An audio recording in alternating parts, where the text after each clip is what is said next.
Mamangaygi matam amada yamna chauba mi yamna taba leibak ama leirami. Leibak asida khagema kauba ningthau ama palami aduga mahaki nupina sanarei kaubi. Leibak asida leiba praja miyambo ningthau asina yamna nungshirami aduga leibaki phanabata taurami. Magi asigum matau asina ningthau asibu praja miyamnaso yamna penjarami. Aduga machi khudingi praja miyamnaso asumna wari hekek sanarami. Ibo handaki aikhoigi ningthau asidi haidana kanadehe.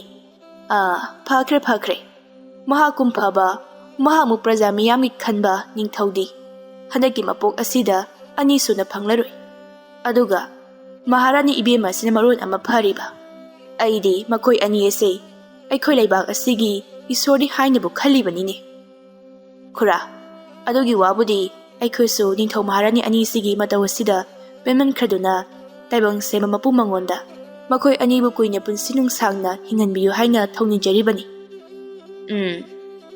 nakhoigi wado tabada aisu nungaini he hauji aikhoigi leibak asida paliba ningthau asibu pokpiba mapa ibungo adusu phabada hainaraklibani adubune mapa ibungo adudagidi macha sina saruk tara hena dum phakre wani hoi khura adubudi aphaba pambigi mahaidi phana adumak pali hainabaduni asumna leibak asi yamna ingna chikna panba ama haibadu oirami adubu yamna nungaitriba wafam amana asuk yamna phakraba pukchen chawkraba ningthau khagema sigi macha mata leijaramdi maram asina khagema amadi sanare matam chupada wakhan nungaitana leirami makhoi anisu maiba maibi phanayan tanarabasu arimbata taduna leirami aduga makhoi anigi macha mata yaudaba asina leibak praja miyamnaso ningthaugi chada nauda asi mutkiba tare khanbada makhoisu wakhan yamna wanarami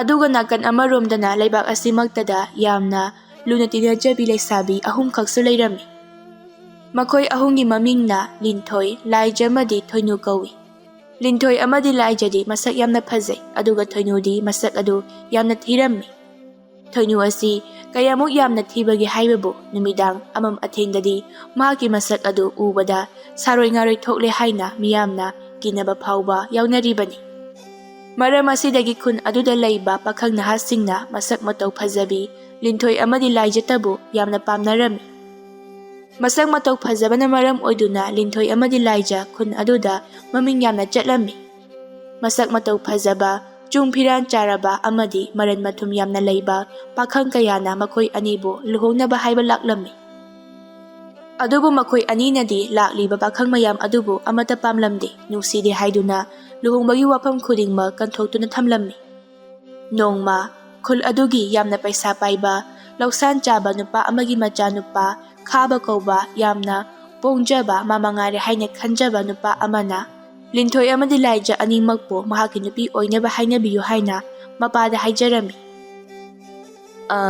baba ngasi nacha babada wafam khara haijageba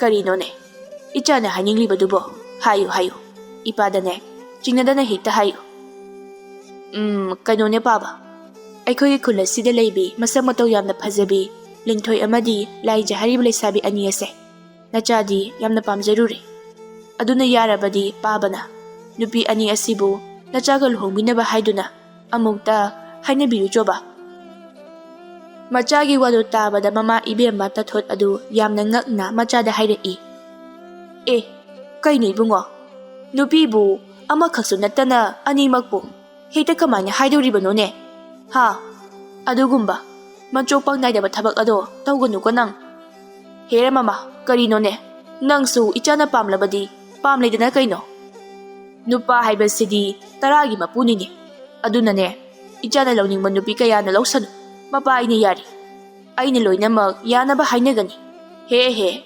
khulasidabu tondon aigi imau oigi hairubada yarakloidaba mi amata leite nakhoigi napana chagi haunabi napan kaba mi usitaba mo matawado miyamnane kari sunung sibiroi ko ha aidi haibidi hairibasini makhoi pabong nupi haiba chaprabu hanu thangdane nasa sagalado teklaga hanjaraksani ko ꯑꯩꯈꯣꯏ ꯃꯥꯁꯤꯁꯨꯕ ꯀꯗꯥꯏꯗꯒꯤ ꯃꯊꯣꯡ ꯃꯔꯝ ꯈꯪꯗꯕ ꯋꯥ ꯉꯥꯛꯇ ꯉꯥꯡꯁꯤꯜꯂꯛꯏꯍꯦ꯫ ꯍꯥꯏ, ꯀꯔꯤꯒꯤ ꯃꯊꯣꯡ ꯃꯔꯝ ꯈꯪꯗꯕꯅꯣ? ꯅꯨꯄꯤ ꯍꯥꯏꯕꯕꯨ ꯑꯃꯨꯛꯇ ꯅꯨꯄꯤ ꯑꯅꯤꯃꯛꯄꯨ ꯀꯅꯥꯅ ꯍꯥꯏꯕ ꯆꯠꯅꯒꯦ? ꯇꯧ ꯅꯣꯏ ꯅꯄꯥ ꯅꯆꯥꯅꯦ ꯃꯥꯟꯅꯔꯒꯅꯦ ꯂꯣꯏꯅꯃꯛ ꯍꯦꯛ ꯁꯤꯜꯂꯨ꯫ ꯑꯩꯗꯤ ꯀꯔꯤꯝꯇ ꯍꯦꯛ ꯌꯥꯎꯖꯔꯣꯏ꯫ ꯑꯐ ꯐꯠꯇ ꯅꯣꯏ ꯑꯅꯤꯅ ꯂꯣꯏꯅꯃꯛ ꯄꯨꯅꯧꯀꯣ꯫ ꯑꯁꯤ ꯍꯥꯏꯔꯝꯂꯒ ꯇꯥꯊꯣꯠ ꯌꯥꯝꯅ ꯁꯥꯎꯅ ꯏꯃꯨꯡꯗ ꯆꯪꯈ꯭ꯔꯦ꯫ ꯇꯣꯟꯗꯣꯟꯅ ꯃꯆꯥꯅꯨꯄꯥꯗ ꯑꯃꯨꯛ ꯍꯥꯏꯔꯛꯏ, ꯁꯦ ꯀꯔꯤꯁꯨ ꯈꯜꯂꯨꯅꯨꯁꯦ, ꯏꯆꯥꯁꯤꯗꯤ ꯅꯪꯒꯤ ꯄꯥꯕ ꯂꯩꯔꯤꯕꯁꯤꯗꯤ ꯑꯩꯅꯅꯦ ꯂꯣꯏꯅꯃꯛ ꯐꯅꯕ ꯁꯤꯟꯒꯦꯀꯣ꯫ ꯑꯗꯨꯕꯨꯅꯦ ꯃꯇꯝ ꯈꯔ ꯈꯛꯇꯪꯗꯤ ꯉꯥꯏꯈꯣ꯫ ꯑꯗꯨꯒ ꯏꯕꯣ, ꯅꯪꯁꯨ ꯄꯥꯈꯪꯅꯤ ꯍꯥꯏꯕ ꯑꯁꯤ ꯐꯥꯎꯕ ꯀꯥꯎꯔꯕ꯭ꯔꯥ ꯀꯩꯅꯣ? ꯄꯥꯈꯪ ꯑꯃ ꯑꯣꯏꯕꯒꯤ ꯅꯊꯧ ꯑꯗꯣ ꯄꯥꯡꯊꯣꯛꯇꯨꯅ ꯅꯨꯄꯤ ꯃꯆꯥ ꯑꯅꯤꯗꯨꯕꯨ ꯐꯥꯔꯒ ꯑꯣꯏꯔꯁꯨ ꯄꯨꯟꯅ ꯍꯦꯛꯇ ꯆꯦꯟꯁꯤꯜꯂꯛꯎꯗꯅ꯫ ꯑꯗꯨꯝꯅꯕꯨ ꯇꯧꯔꯕꯗꯤ ꯊꯕꯛ ꯑꯁꯦ ꯈꯔꯗꯤ ꯂꯥꯏꯅꯗꯤ ꯊꯣꯛꯀꯗꯧꯔꯤꯕꯅꯤ꯫ ꯍꯣꯏ ꯄꯥꯕ, ꯑꯩ ꯍꯣꯠꯅꯗꯨꯅ ꯌꯦꯡꯂꯒꯦ꯫ ꯅꯨꯃꯤꯠ ꯑꯗꯨꯒꯤ ꯅꯨꯃꯤꯗꯥꯡ ꯋꯥꯏꯔꯝꯅꯤ꯫ ꯈꯥꯕ, ꯂꯤꯟꯊꯣꯏ ꯑꯃꯗꯤ ꯂꯥꯏꯖ ꯑꯅꯤꯅ ꯇꯨꯔꯦꯟꯗꯒꯤ ꯏꯁꯤꯡ ꯁꯣꯛꯄ ꯊꯣꯔꯛꯄꯗꯨ ꯉꯥꯏꯔꯒ ꯂꯩꯔꯝꯃꯤ꯫ ꯃꯗꯨꯒꯤ ꯈꯨꯗꯣꯡꯆꯥꯕ ꯑꯗꯨꯕꯨ ꯂꯧꯔꯒ ꯈꯥꯕꯅ ꯅꯨꯄꯤ ꯑꯅꯤ ꯑꯗꯨꯗ ꯍꯥꯏꯔꯛꯏ, ꯏꯆꯦ ꯂꯤꯟꯊꯣꯏ, ꯂꯥꯏꯖ, ꯑꯩꯅ ꯉꯁꯤ ꯂꯥꯛꯂꯤꯕꯁꯦ ꯅꯈꯣꯏ ꯑꯅꯤꯅꯕꯨ ꯍꯦꯟꯅ ꯈꯪꯂꯝꯂꯅꯤꯗ꯫ ꯑꯗꯨꯅ ꯑꯩꯅ ꯍꯥꯏꯅꯤꯡꯕꯗꯤ ꯅꯈꯣꯏ ꯑꯅꯤꯒꯤ ꯃꯅꯨꯡꯗ ꯑꯩꯒꯤ ꯅꯨꯄꯤ ꯑꯃꯠꯇ ꯑꯣꯏꯖꯒꯦ꯫ ꯑꯗꯨꯒꯅꯦ ꯑꯩꯒꯤꯗꯤ ꯅꯈꯣꯏ ꯑꯅꯤꯅꯕꯨ ꯌꯥꯔꯕꯗꯤ ꯅꯈꯣꯏ ꯑꯅꯤꯃꯛ ꯄꯨꯟꯅ ꯑꯩꯅ ꯍꯦꯛꯇ ꯂꯧꯔꯕꯁꯨ ꯑꯗꯨꯃꯛ ꯌꯥꯏ꯫ ꯇꯥ ꯈꯥꯕ, ꯀꯔꯤ ꯋꯥꯉꯥꯡ ꯁꯉꯥꯡꯅꯣ? ꯇꯥ ꯈꯥꯕꯒꯤꯁꯤꯗꯤ ꯑꯩꯈꯣꯏꯕꯨ ꯅꯨꯄꯤꯅꯦ ꯍꯥꯏꯗꯨꯅ ꯎꯁꯤꯠꯇꯕ ꯃꯥꯜꯂꯤ꯫ ꯏꯍꯦ, ꯑꯩꯅ ꯍꯥꯏꯔꯤꯁꯦ ꯅꯈꯣꯏ ꯑꯅꯤꯕꯨ ꯎꯁꯤꯠꯇꯕꯒꯤ ꯋꯥ ꯅꯠꯇꯦꯅꯦ, ꯅꯈꯣꯏ ꯑꯅꯤꯕꯨ ꯅꯨꯡꯁꯤꯕꯒꯤ ꯍꯥꯏꯕꯅꯤ꯫ ꯃꯁꯤꯕꯨ ꯀꯌꯥꯝ ꯀꯥꯏꯔꯒꯦ? ꯇꯥ ꯈꯥꯕ, ꯑꯩꯅꯦ ꯉꯁꯥꯏꯗꯒꯤ ꯇꯥꯒꯦ ꯍꯥꯏꯅ ꯇꯥꯕꯅꯤ, ꯑꯗꯨꯕꯨ ꯇꯥꯕ ꯉꯝꯗ꯭ꯔꯤ꯫ ꯋꯥ ꯉꯥꯡꯕꯗ ꯈꯔꯗꯤ ꯕꯦꯕꯥꯔ ꯂꯩꯅ ꯉꯥꯡꯕꯁꯨ ꯇꯝꯕꯤꯌꯨ꯫ ꯍꯩꯃꯥ, ꯂꯤꯟꯊꯣꯏ, ꯂꯥꯏꯖ, ꯅꯈꯣꯏ ꯑꯅꯤꯅ ꯑꯩꯉꯣꯟꯗ ꯂꯩꯔꯕꯗꯤ ꯅꯈꯨꯠꯇ ꯍꯥꯝꯂꯒ ꯆꯥꯒꯗꯧꯔꯤꯕꯅꯤꯅꯦ꯫ ꯅꯈꯣꯏ ꯑꯩꯉꯣꯟꯗ ꯂꯩꯕ ꯐꯪꯖꯕ ꯍꯥꯏꯕꯁꯦ ꯅꯈꯣꯏ ꯑꯅꯤꯒꯤꯗꯤ ꯂꯥꯏꯕꯛ ꯌꯥꯝꯅ ꯐꯔꯕꯅꯤ꯫ ꯃꯨꯟꯅ ꯑꯃꯨꯛꯇ ꯈꯜꯂꯨꯀꯣ ꯅꯈꯣꯏ ꯑꯅꯤ꯫ ꯇꯥ ꯈꯥꯕ, ꯑꯩꯈꯣꯏ ꯑꯅꯤꯁꯤꯕꯨ ꯅꯪꯅ ꯃꯤꯒꯤ ꯃꯔꯟ ꯃꯊꯨꯝꯗ ꯌꯥꯝꯅ ꯆꯣꯞꯄ ꯅꯨꯄꯤ ꯑꯣꯏꯅ ꯈꯜꯂꯨꯔꯕꯣ? ꯑꯗꯨꯒ ꯅꯪꯅ ꯁꯦꯟ ꯈꯔ パꯏꯔꯦ ꯍꯥꯏꯅ ꯅꯪꯅ ꯍꯥꯏꯕꯗ ꯌꯥꯔꯅꯤ ꯈꯜꯂꯤꯕꯗꯣ? ꯑꯩꯈꯣꯏꯅ ꯀꯩꯗꯧꯅꯨꯡꯗꯁꯨ ꯌꯥꯗꯧꯕ ꯂꯩꯇꯦ꯫ ꯂꯤꯟꯊꯣꯏ, ꯅꯁꯛ ꯐꯖꯕꯒꯤ ꯂꯧꯕꯤꯒꯦ ꯍꯥꯏꯕꯅꯤ꯫ ꯑꯇꯣꯞꯄ ꯂꯥꯏꯔ ꯆꯨꯗꯠꯅꯕ ꯅꯨꯄꯥꯅ ꯂꯧꯕꯤꯗꯧꯒꯤ ꯁꯔꯨꯛ ꯑꯩꯒꯤ ꯅꯥꯛꯇ ꯅꯨꯡꯉꯥꯏꯅ ꯂꯩꯖꯧ ꯂꯥꯎ ꯍꯥꯏꯕꯅꯤꯅꯦ꯫ ꯇꯥ ꯈꯥꯕ, ꯋꯥꯔꯧꯕꯤꯅꯨ, ꯑꯩꯗꯤ ꯇꯥ ꯈꯥꯕꯗ ꯂꯩꯕ ꯉꯝꯂꯣꯏ꯫ ꯑꯗꯨꯅ ꯑꯇꯣꯞꯄ ꯅꯨꯄꯤ ꯑꯃꯗ ꯑꯣꯏꯅ ꯍꯥꯏꯕꯤꯔꯨꯔꯣ꯫ ꯇꯥꯕꯤꯔꯦꯗꯅ ꯇꯥ ꯈꯥꯕ, ꯀꯥꯟꯅꯔꯔꯣꯏ꯫ ꯑꯇꯣꯞꯄ ꯅꯨꯄꯤ ꯑꯃ ꯑꯣꯏꯅ ꯉꯜꯂꯤꯉꯩꯁꯤꯗ ꯌꯦꯡꯕꯤꯍꯧꯕꯅ ꯌꯥꯝꯅ ꯐꯅꯤ꯫ ꯅꯠꯇ꯭ꯔꯕꯗꯤ ꯀꯨꯏꯁꯤꯟꯈ꯭ꯔꯕꯗꯤ ꯑꯃꯨꯛ ꯍꯦꯟꯅ ꯅꯨꯄꯤ ꯐꯪꯗꯕꯁꯨ ꯌꯥꯏ꯫ ꯈꯥꯕ, ꯂꯤꯟꯊꯣꯏ ꯑꯃꯗꯤ ꯂꯥꯏꯖꯒꯤ ꯋꯥꯗꯨ ꯇꯥꯕꯗ ꯌꯥꯝꯅ ꯁꯥꯎꯅꯤꯡꯂꯝꯃꯤ꯫ ꯑꯗꯨꯅ ꯃꯈꯣꯏ ꯑꯅꯤꯗ ꯈꯣꯟ ꯑꯗꯨ ꯈꯔ ꯀꯜꯂꯞꯅ ꯍꯥꯏꯔꯛꯏ, ꯅꯈꯣꯏ ꯑꯅꯤꯅ ꯑꯩꯉꯣꯟꯗ ꯌꯥꯝꯅ ꯁꯤꯡꯅꯔꯕ ꯅꯠꯇ꯭ꯔꯣ?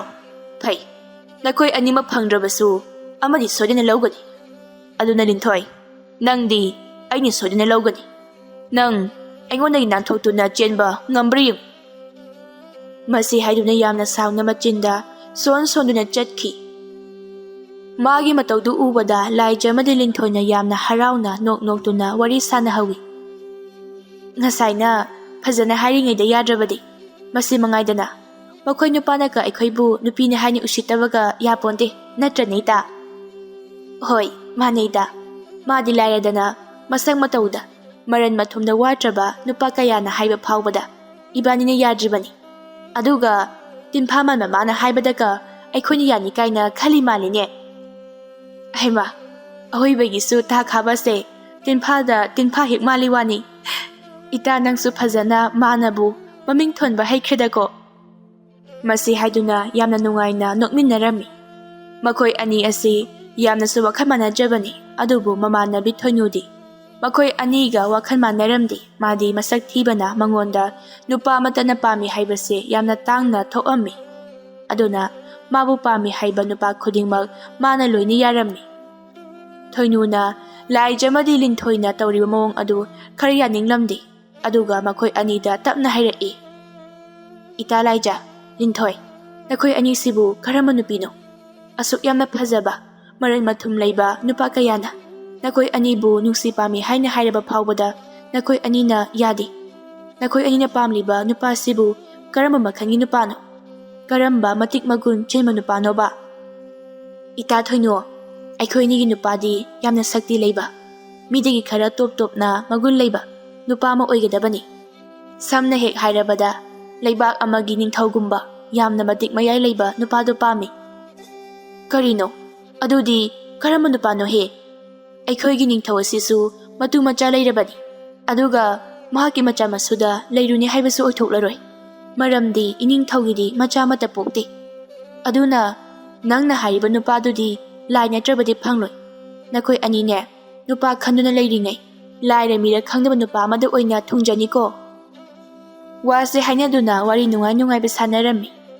ꯍꯧꯖꯤꯛꯇꯤ ꯃꯈꯣꯏ ꯑꯍꯨꯝꯁꯨ ꯅꯨꯃꯤꯗꯥꯡ ꯇꯥꯔꯗꯨꯅ ꯃꯌꯨꯝꯗ ꯆꯪꯈ꯭ꯔꯦ. ꯂꯤꯟꯊꯣꯏꯁꯨ ꯃꯌꯨꯝꯗ ꯃꯥꯒꯤ ꯃꯃꯥꯒ ꯃꯈꯣꯏ ꯑꯅꯤꯇ ꯂꯩꯔꯝꯃꯤ. ꯃꯥꯒꯤ ꯃꯄꯥꯗꯤ ꯃꯥꯅ ꯄꯤꯛꯂꯤꯉꯩꯗ ꯂꯩꯈꯤꯗ꯭ꯔꯦ. ꯃꯥꯅ ꯃꯌꯨꯝꯗ ꯆꯪꯗꯨꯅ ꯆꯥꯛ ꯊꯣꯡꯗꯨꯅ ꯂꯩꯔꯤꯉꯩ ꯃꯇꯝꯗ ꯃꯥꯒꯤ ꯃꯃꯥ ꯇꯝꯄꯥꯛ ꯃꯆꯥꯅꯨꯄꯤꯒꯤ ꯃꯅꯥꯛꯇ ꯆꯪꯂꯛꯇꯨꯅ ꯑꯁꯨꯝꯅ ꯍꯥꯏꯔꯛꯂꯝꯃꯤ. ꯏꯃꯥꯒꯤ ꯂꯤꯟꯊꯣꯏ, ꯅꯪꯕꯨ ꯆꯥꯛ ꯂꯣꯏꯁꯤꯜꯂꯕ꯭ꯔꯣ? ꯂꯣꯏꯔꯦ ꯏꯃꯥ. ꯏꯃꯥꯕꯨ ꯆꯥꯛ ꯌꯥꯝꯅ ꯂꯥꯝꯂꯕ꯭ꯔꯣ? ꯆꯥꯛ ꯑꯁꯦ ꯊꯤꯖꯔꯛꯂꯒꯦ. ꯂꯥꯝꯗ꯭ꯔꯤꯗ. ꯏꯃꯥꯒꯤ ꯏꯕꯦꯝꯃ, ꯉꯁꯤꯗꯤ ꯏꯃꯥ ꯅꯪꯉꯣꯟꯗ ꯋꯥ ꯈꯔ ꯍꯪꯒꯦ. ꯅꯪꯅ ꯃꯁꯛ ꯃꯇꯧꯗ ꯋꯥꯠꯇ꯭ꯔꯕ, ꯃꯔꯟ ꯃꯊꯨꯝꯅ ꯄꯩꯕ ꯃꯈꯩ ꯂꯩꯔꯕ ꯅꯨꯄꯥ ꯀꯌꯥ ꯑꯃꯅ ꯅꯪꯕꯨ ꯍꯥꯏꯖꯕ ꯂꯥꯛꯂꯤ. ꯑꯗꯨꯕꯨ ꯅꯪꯅ ꯃꯈꯣꯏꯁꯤꯡ ꯑꯗꯨꯕꯨ ꯑꯃꯠꯇ ꯌꯥꯗ꯭ꯔꯤꯕꯁꯤꯕꯨ ꯀꯔꯤꯒꯤꯅꯣ? ꯅꯪꯅ ꯌꯥꯗ꯭ꯔꯤꯕꯁꯤꯕꯨ ꯅꯠꯇꯦ, ꯅꯪꯒꯤ ꯈꯪꯅꯖꯕ ꯂꯩꯕ꯭ꯔꯅꯦꯍꯦ?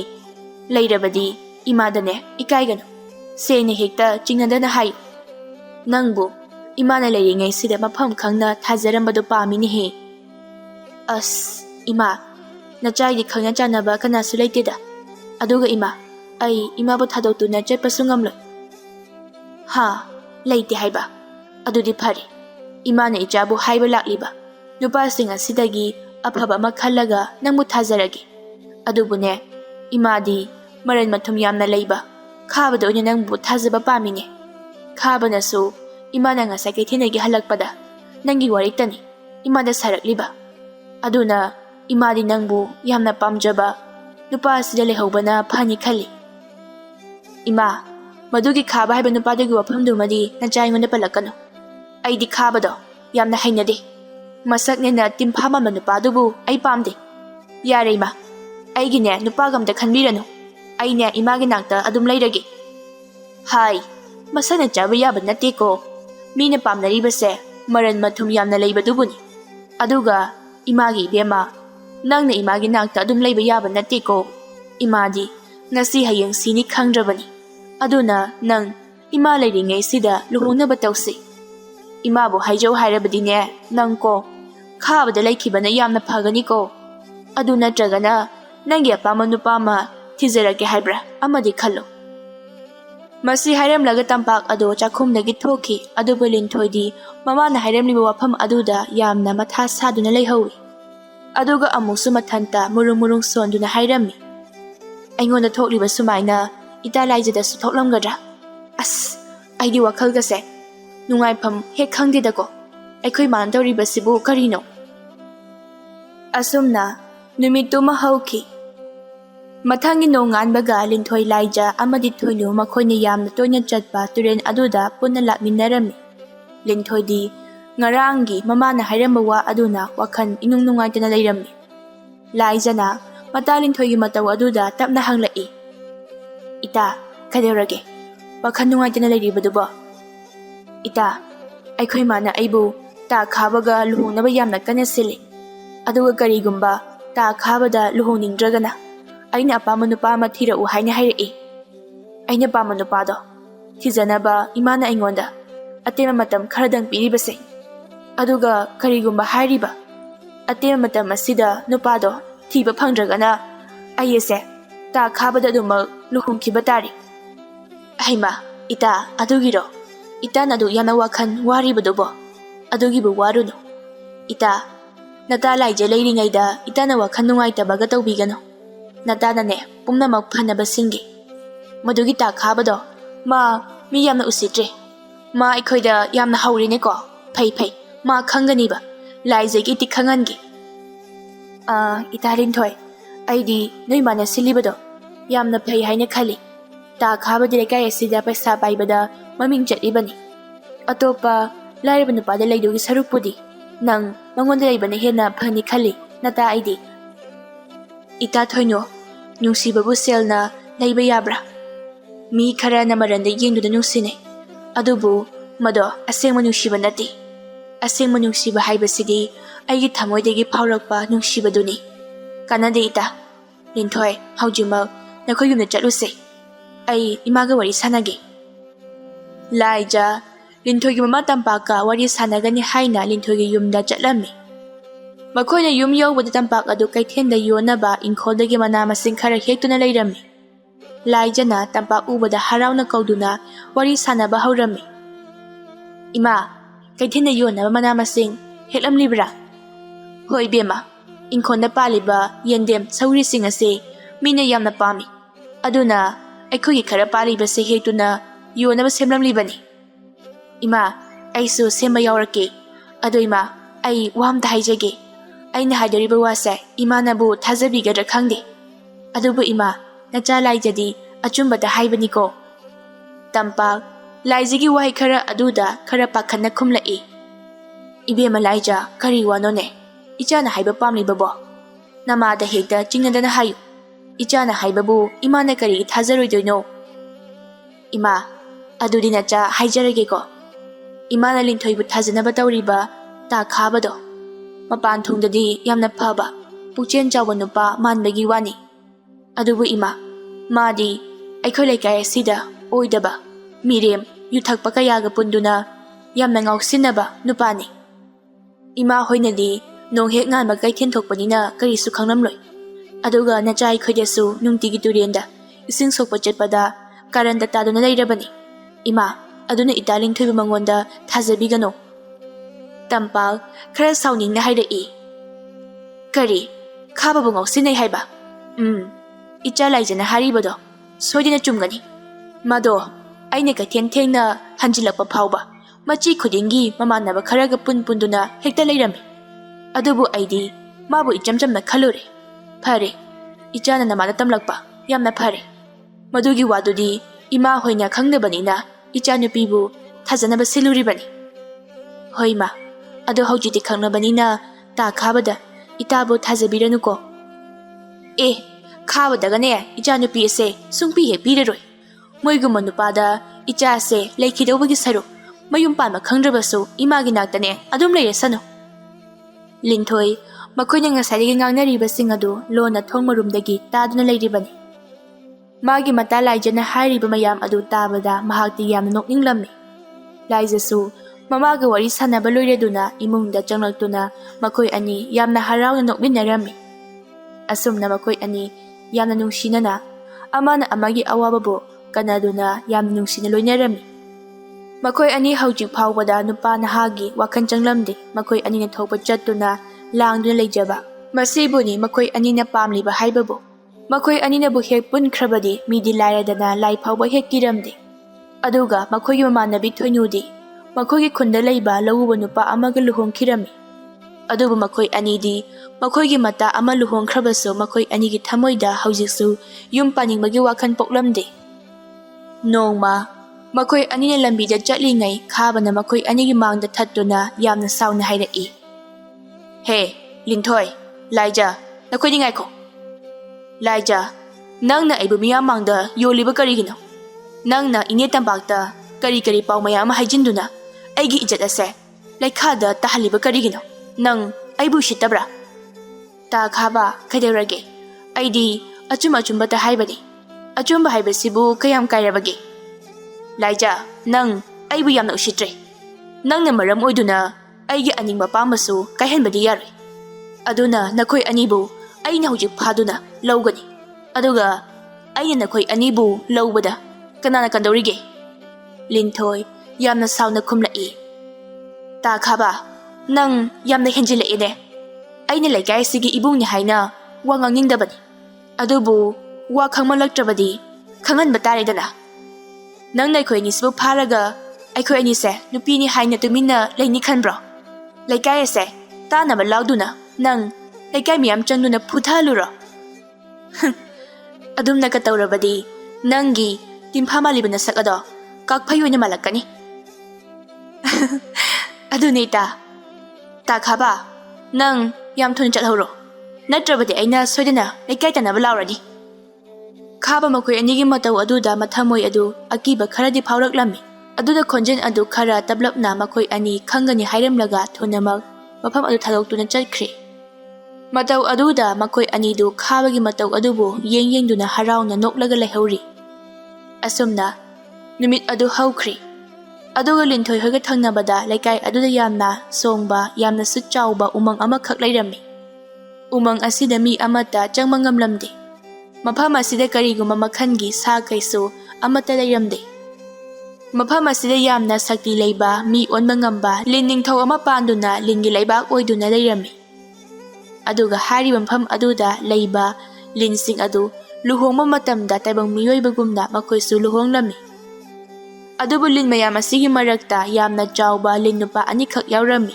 ꯃꯈꯣꯏ ꯑꯅꯤꯗꯤ ꯑꯇꯣꯞꯄ ꯂꯤꯟꯁꯤꯡꯒ ꯋꯥꯈꯜ ꯃꯥꯟꯅꯔꯝꯗꯦ ꯑꯗꯨꯒ ꯃꯈꯣꯏ ꯑꯅꯤꯗꯤ ꯃꯈꯣꯏꯒꯨꯝꯕ ꯂꯤꯟ ꯅꯨꯄꯤꯁꯤꯡꯒ ꯂꯨꯍꯣꯡꯕꯗꯨ ꯄꯥꯝꯂꯝꯗꯦ ꯇꯥꯏꯕꯪ ꯃꯤꯑꯣꯏꯕꯁꯤꯡꯒꯤ ꯃꯔꯛꯇ ꯈ꯭ꯋꯥꯏꯗꯒꯤ ꯐꯖꯕꯤ ꯅꯨꯄꯤ ꯑꯃꯃꯝꯒ ꯑꯣꯏꯅ ꯂꯨꯍꯣꯡꯕꯗꯨ ꯂꯤꯟ ꯅꯨꯄꯥ ꯑꯅꯤꯗꯨꯅ ꯄꯥꯝꯂꯝꯃꯤ ꯃꯐꯝ ꯑꯁꯤꯗ ꯂꯩꯔꯤꯕ ꯂꯤꯟꯁꯤꯡ ꯑꯁꯤ ꯇꯥꯏꯕꯪ ꯃꯤꯑꯣꯏꯕꯒꯨꯝꯅ ꯋꯥꯈꯜ ꯈꯟꯕꯁꯨ ꯉꯝꯂꯝꯃꯤ ꯑꯗꯨꯅ ꯅꯣꯡꯃ ꯂꯤꯟꯊꯣꯏ ꯑꯃꯗꯤ ꯂꯥꯏꯖ ꯅꯨꯡꯇꯤ ꯅꯨꯃꯤꯠ ꯈꯨꯗꯤꯡꯒꯤ ꯍꯦꯛ ꯆꯠꯄ ꯇꯨꯔꯦꯟ ꯑꯗꯨꯗ ꯅꯨꯃꯤꯠ ꯑꯗꯨꯗꯁꯨ ꯆꯠꯇꯨꯅ ꯃꯈꯣꯏ ꯑꯅꯤ ꯇꯨꯔꯦꯟ ꯃꯄꯥꯟ ꯑꯗꯨꯗ ꯐꯝꯂꯒ ꯏꯁꯤꯡ ꯁꯥꯟꯗꯨꯅ ꯂꯩꯔꯝꯃꯤ ꯑꯗꯨꯕꯨ ꯅꯨꯃꯤꯠ ꯑꯗꯨꯗꯗꯤ ꯃꯈꯣꯏꯒꯤ ꯊꯪꯅꯕꯗ ꯂꯩꯕ ꯎꯃꯪ ꯑꯗꯨꯗꯒꯤ ꯂꯩꯕ ꯂꯤꯟ ꯑꯆꯧꯕ ꯅꯨꯄꯥ ꯑꯃ ꯇꯨꯔꯦꯟ ꯑꯗꯨꯗ ꯏꯔꯨꯖꯗꯨꯅ ꯂꯩꯔꯝꯃꯤ ꯂꯤꯟ ꯑꯗꯨꯅ ꯂꯤꯟꯊꯣꯏ ꯑꯃꯗꯤ ꯂꯥꯏꯖꯅ ꯏꯁꯤꯡ ꯁꯥꯟꯅꯗꯨꯅ ꯂꯩꯕꯗꯨ ꯎꯔꯝꯃꯤ ꯂꯤꯟ ꯑꯗꯨꯅ ꯃꯈꯣꯏ ꯑꯅꯤꯒꯤ ꯐꯖꯕꯗꯨ ꯎꯕꯗ ꯂꯤꯟꯊꯣꯏ ꯑꯃꯗꯤ ꯂꯥꯏꯖꯕꯨ ꯌꯥꯝ ꯅꯨꯡꯁꯤꯕ ꯑꯃꯗꯤ ꯄꯥꯝꯖꯕ ꯐꯥꯎꯔꯝꯃꯤ ꯃꯁꯤꯗꯒꯤ ꯂꯤꯟ ꯑꯗꯨꯅ ꯏꯁꯤꯡ ꯃꯅꯨꯡ ꯑꯗꯨꯗ ꯑꯁꯨꯝ ꯇꯞꯅ ꯏꯔꯣꯏꯗꯨꯅ ꯃꯈꯣꯏ ꯑꯅꯤꯒꯤ ꯃꯅꯥꯛ ꯅꯛꯅ ꯑꯁꯨꯝꯃꯛ ꯅꯛꯁꯤꯜꯂꯛꯂꯝꯃꯤ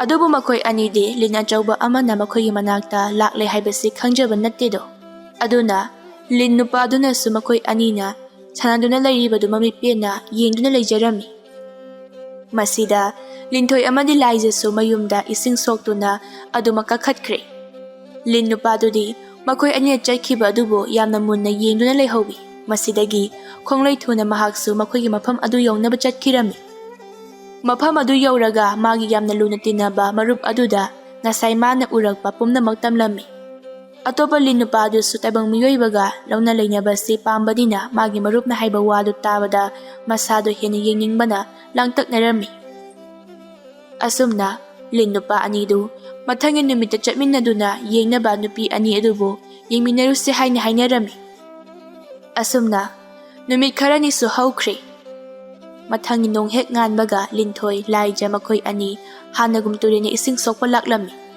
ꯍꯟꯗꯛꯇꯤ ꯂꯤꯟ ꯅꯨꯄꯥ ꯑꯅꯤꯗꯨꯁꯨ ꯃꯈꯣꯏ ꯑꯅꯤꯕꯨ ꯉꯥꯏꯗꯨꯅ ꯂꯩꯔꯝꯃꯤ ꯂꯤꯟ ꯅꯨꯄꯥ ꯑꯅꯤꯗꯨꯅ ꯃꯈꯣꯏ ꯑꯅꯤꯕꯨ ꯎꯕꯗ ꯍꯥꯏꯅꯤꯡꯉꯥꯏ ꯂꯩꯇꯅ ꯄꯥꯝꯖꯕ ꯐꯥꯎꯔꯝꯃꯤ ꯑꯗꯨꯒ ꯃꯈꯣꯏ ꯑꯅꯤ ꯇꯧꯔꯤꯕꯗꯨ ꯃꯨꯟꯅ ꯃꯃꯤꯠ ꯀꯨꯞꯇꯕ ꯃꯈꯩ ꯌꯦꯡꯗꯨꯅ ꯃꯥꯒꯤ ꯋꯥꯈꯜꯗ ꯑꯁꯨꯝꯅ ꯈꯜꯂꯝꯃꯤ ꯀꯔꯤꯅꯣ ꯑꯁꯨꯛ ꯌꯥꯝꯅ ꯐꯖꯕ ꯇꯥꯏꯕꯪ ꯃꯤꯑꯣꯏꯕꯁꯤꯕꯣ ꯑꯩꯗꯤ ꯑꯃꯨꯛꯇ ꯐꯥꯎꯕ ꯎꯈꯤꯗ꯭ꯔꯦ ꯍꯥꯏꯕꯅꯤ ꯂꯤꯟ ꯅꯨꯄꯥ ꯑꯅꯤꯗꯨ ꯋꯥꯔꯤ ꯀꯌꯥ ꯑꯃ ꯁꯥꯟꯅꯔꯝꯃꯤ ꯃꯈꯣꯏꯅ ꯃꯇꯧ ꯀꯔꯝꯕ ꯅꯨꯄꯤ ꯑꯅꯤꯗꯨꯕꯨ ꯂꯧꯁꯤꯒꯦ ꯍꯥꯏꯅ ꯃꯈꯣꯏꯅ ꯑꯁꯨꯝ ꯈꯜꯂꯛꯄꯗ ꯂꯤꯟ ꯅꯨꯄꯥ ꯑꯃꯅ ꯃꯥꯒꯤ ꯃꯔꯨꯞꯇ ꯍꯥꯏꯔꯛꯏ ꯂꯩꯔꯦ ꯏꯇꯥꯎ ꯑꯩꯈꯣꯏ ꯑꯅꯤꯅ ꯅꯨꯄꯤ ꯑꯅꯤꯁꯦ ꯂꯧꯕ ꯌꯥꯔꯅꯤ ꯍꯥ ꯏꯇꯥꯎ ꯀꯔꯝꯅ ꯂꯧꯕ ꯌꯥꯒꯗꯧꯔꯤꯕꯅꯣ ꯑꯩꯈꯣꯏ ꯑꯅꯤꯗꯤ ꯇꯥꯏꯕꯪ ꯃꯤꯑꯣꯏꯕꯁꯨ ꯅꯠꯇꯦ ꯏꯕꯥꯅꯤꯒꯤ ꯑꯁꯦꯡꯕ ꯁꯛꯇꯝ ꯑꯁꯤꯗ ꯃꯣꯏꯕꯨ ꯂꯧꯖꯒꯦ ꯍꯥꯏꯔꯨꯔꯕꯗꯤ ꯀꯤꯗꯅ ꯆꯦꯟꯈ꯭ꯔꯅꯤ ꯍꯣꯏꯅꯦ ꯑꯩꯁꯨ ꯈꯪꯉꯤꯅꯤ ꯏꯕꯥꯅꯤꯒꯤ ꯐꯤꯕꯝ ꯑꯁꯤꯗꯕꯨ ꯀꯃꯥꯏ ꯅꯨꯄꯤ ꯑꯅꯤꯗꯨꯕꯨ ꯂꯧꯗꯣꯏꯅꯣ ꯑꯗꯨꯕꯨ ꯏꯇꯥꯎ ꯄꯥꯝꯕꯩ ꯑꯃꯗꯤ ꯂꯩ ꯃꯁꯤꯕꯨ ꯃꯥꯏ ꯄꯥꯛꯂꯕꯗꯤ ꯏꯕꯥꯅꯤ ꯅꯨꯄꯤ ꯑꯅꯤꯁꯤꯕꯨ ꯁꯣꯏꯗꯅ ꯂꯧꯕ ꯌꯥꯒꯅꯤ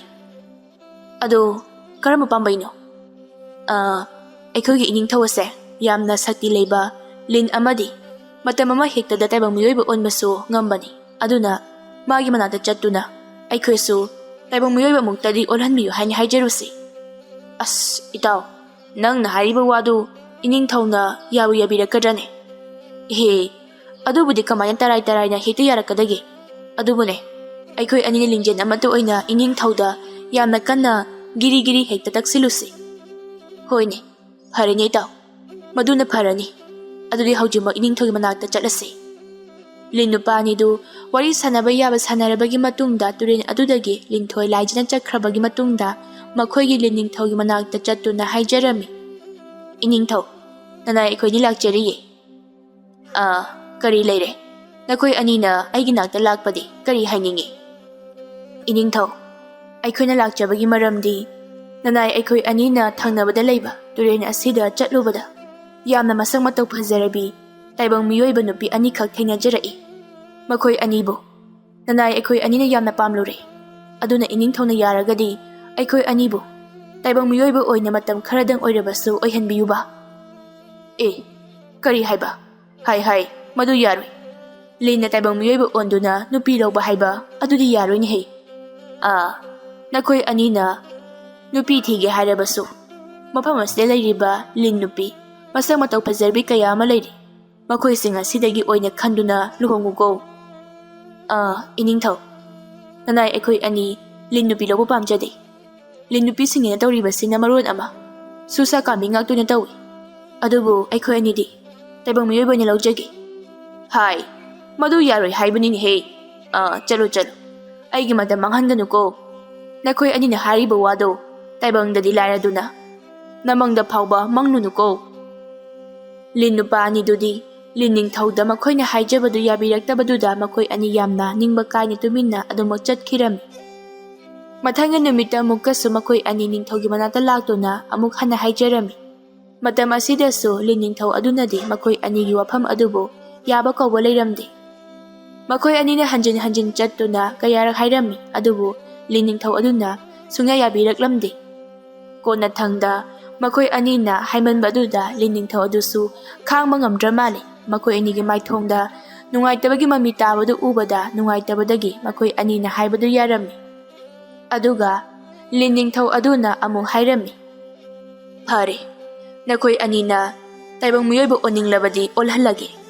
Adubo nakoi anin taibang miyoiba onduna nupi anidubu lawraba matungda polakkadaribana chado aikhoigi kangnum asida tilhangadabani. Aduga angang aduna aikhoigi lam asigi ningthau oigadoribani. Aduga atopa wafam amana taibang miyoiba ole haidunasu nakoi ani ase lingi kangnumta chalibani haibasidi matam chupada kawganuko. Aina pigadariba sakti asina nakoi anibu mi onduna adum leihanba ngamloi.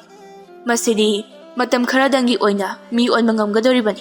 Aduga hariba matam adu loibaga amu mafam asida lin onduna halakkadabani. Lining thawna haiba wasing adu lin nupani dusu loinamak yarami. Aduga makoi ani lining thawgi mapandagi masang matau phajaraba taibang miyoiba nupa onduna ngasi nupi aniduna toina lakpa turen aduda laklami. Makoi anin turen aduda yaubaga matang chana linthoi laija ising sokpasu thoraklami. Makoi animag turen adugi torbanda mayoknana hek thengnaruri. Hana nupa matabu hana yengludrabi linthoi laija nupa ani adu lin nupa anidugi phajaraba saktam chung phiran charaba saban adu ubada makoi anigi thamoida nungsiba phawrami. Adubu makoi ani kari suthoina henadi khanjillamdi. Aduga makoi anigi thokpa turen adudagi ising sokduna chatnaba tawrami. Lin nupa anidusu makoi anigi matung inaduna adumang laklami. Mataw aduda linthoina laijada tapna chiron tawduna hairami.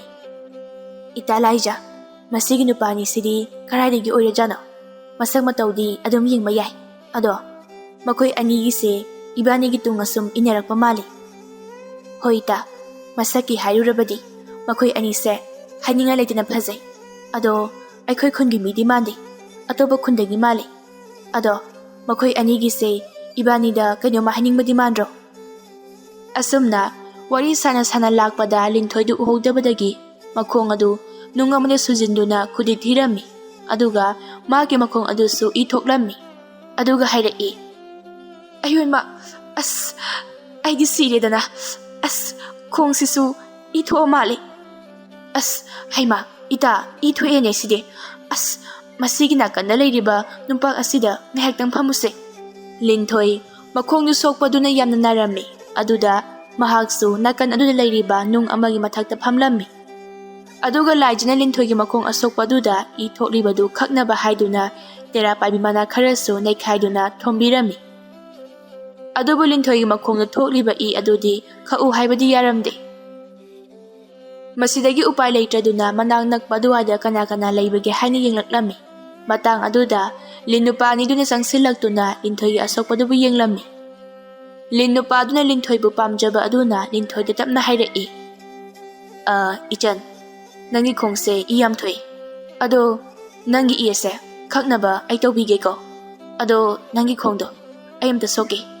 Ai na harisibu nang lana lawyu jala. Yani ibung. Masidagi Lin nupa aduna Linthoi gi makhongdu tapna soktuna machinda mantra khara sonduna asokpadubu phalami.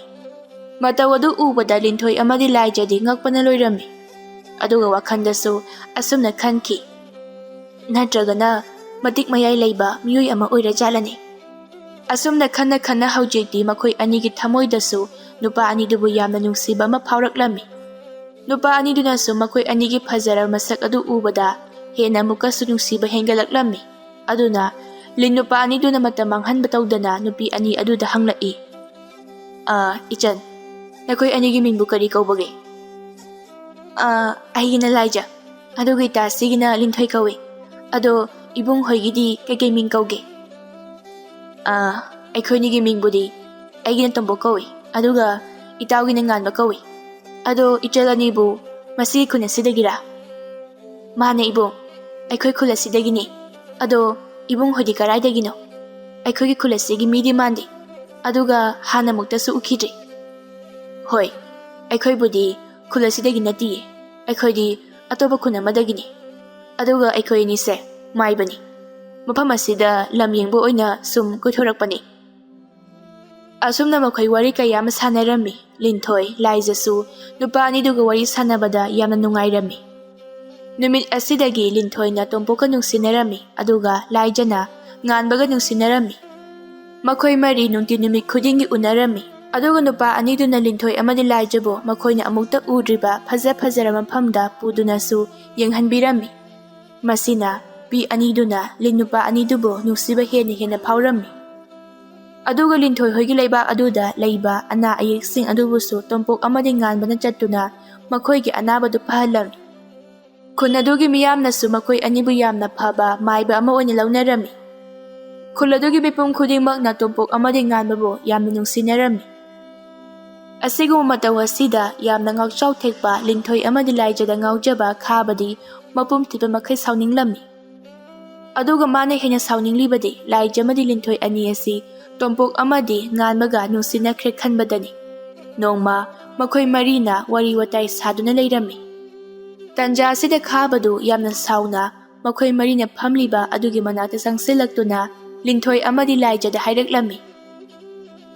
Linthoi, Laija, ai nakoi anida wam thagi. Ta khaba kariwa oirabano. Nakoi anina kanano karino khangdaba nupa ani siga loina dunata leribadu karigino. Mathong maram khangdaba miyoiga nungsinadoi sarukpudi. Namina nakhongna uba aingonda oina leibana phaniko.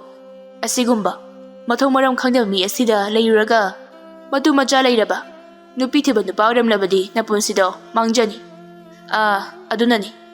Aidi yamna muna khanjau haribasini.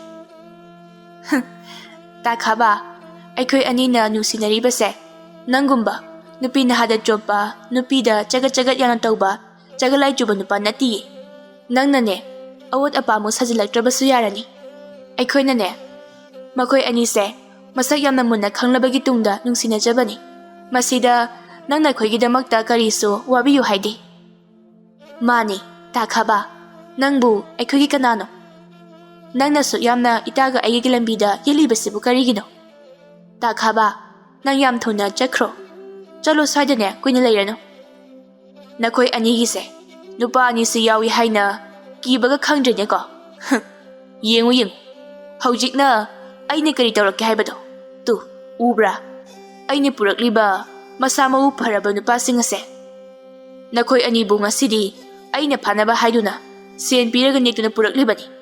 Aduga haujik aina nakhoi anibu phaduna pubada nakhoigi nungsinajariba nupasing asina kari tawba ngamgadoribano. Masidagi tompona yamna sauna khumlai.